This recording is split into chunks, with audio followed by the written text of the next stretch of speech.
শিক্ষার্থীদের নতুন বছর শুরু হয় নতুন বইয়ের উৎসবে। এর মাধ্যমে নতুন বছরকে বরণ করে নেয় অনেক শিক্ষার্থী। প্রতি বছরের ন্যায় এবছরও শিক্ষার্থীদের মাঝে নতুন বই বিতরণ করেছে সরকার। তবে সবার হাতে পৌঁছেনি নতুন বই। জাতীয় শিক্ষাক্রম ও পাঠ্যপুস্তক বইয়ের এনটিসিবি নতুন বছরের প্রথম দিন শিক্ষার্থীদের হাতে সব বই তুলে দেওয়ার পরিকল্পনায় ব্যর্থ হয়েছে। এ নিয়ে অন্তর্বর্তী সরকারের শিক্ষা উপদেষ্টা অধ্যাপক ওয়াহিদুদ্দিন মাহমুদ দুঃখ প্রকাশ করেছেন। আজ বুধবার রাজধানীর আন্তর্জাতিক মাতৃভাষা ইনস্টিটিউটে পাঠ্য বইয়ের অনলাইন ভার্সন উদ্বোধন করেন শিক্ষা উপদেষ্টা ডক্টর ওয়াহিদুদ্দিন মাহমুদ। এ সময় তিনি বলেন, নতুন বছরের প্রথম দিনে সারা দেশের সব শিক্ষার্থীর হাতে নতুন বই তুলে দিতে না পেরে শিক্ষার্থী ও অভিভাবকদের কাছে আমরা আন্তরিক দুঃখিত। উন্নত মানের ছাপা কাগজ ও মলাটের ব্যবস্থা করা হবে জানিয়ে শিক্ষা উপদেষ্টা বলেন, এখন থেকে আর বিদেশে বই ছাপানো হবে না, দেশেই ছাপানো হচ্ছে।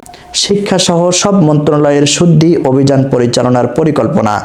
ওয়াহিদুদ্দিন মাহমুদ আরো বলেন, বেশ কয়েক বছর ধরে মুদ্রায়ন শিল্পের ব্যবসায়ীদের সঙ্গে জড়িত হয়ে যারা দুর্নীতিগ্রস্ত হয়ে পড়েছিল তাদের অনেককে বদলি করা হয়েছে। শিক্ষা মন্ত্রণালয়ের আগের কর্মচারী-কর্মকর্তারা যারা দুর্নীতিগ্রস্ত ছিল তাদের বিরুদ্ধে অনুসন্ধানের জন্য দুদককে বলা হবে। তবে নাগাদ সব শিক্ষার্থীদের হাতে নতুন বই পৌঁছে দিতে পারবে না সরকার। তবে সরকার আগামী 15 জানুয়ারির মধ্যে সকল শিক্ষা প্রতিষ্ঠানে বই পৌঁছে দেওয়ার দ্রুত কার্যক্রম চালাচ্ছেন।